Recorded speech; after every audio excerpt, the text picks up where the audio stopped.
चलचित्र गुड़िक मनोरंजन पई प्रस्तुत होइथिबा बेले किछि चतुर व्यक्ति एहाकु आधार करी अपराध घटाइबा पई नूतन उपाय बाहर करिसंती। गुजरातर जामनगरु एपरि एक घटना सामना को आसीछि।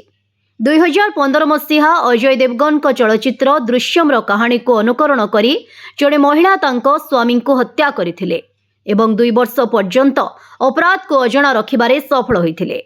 घटनाटी सेतेबेले प्रकाश पाइला जेतेबेले महिला जनक तांको प्रेमिकंक सहित षडयंत्र करी तांको स्वामी को हत्या करी तांको मृतदेह को एक गातरे पोती देइथिले।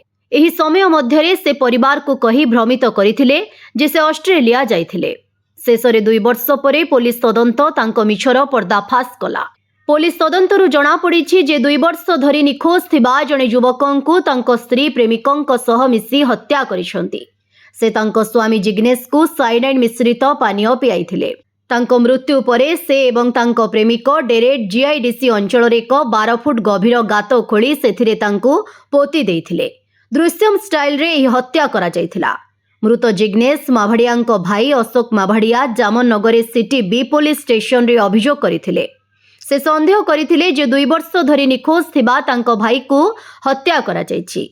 परिवार को लगातार भावरे भूल कहा जाइथिला जे जिग्नेश ऑस्ट्रेलिया रे अछंती, तेणु केही कोनोसी संदेह करि नथिले। तथापि जेतेबेले परिवार जने सदस्य ऑस्ट्रेलिया गस्त करी जिग्नेश को ठिकाना एवं फोन नंबर पचारिथिले तांको स्त्री संदेह घेर को आसीथिले। पुलिस कार्यानुष्ठान रो संभावना को दृष्टि रखी तांको स्त्री पृथ्वी शेषरे तांको स्वामी को हत्या करिथिबा स्वीकार करिथिले। ब्यूरो रिपोर्ट विकल्प समाचार।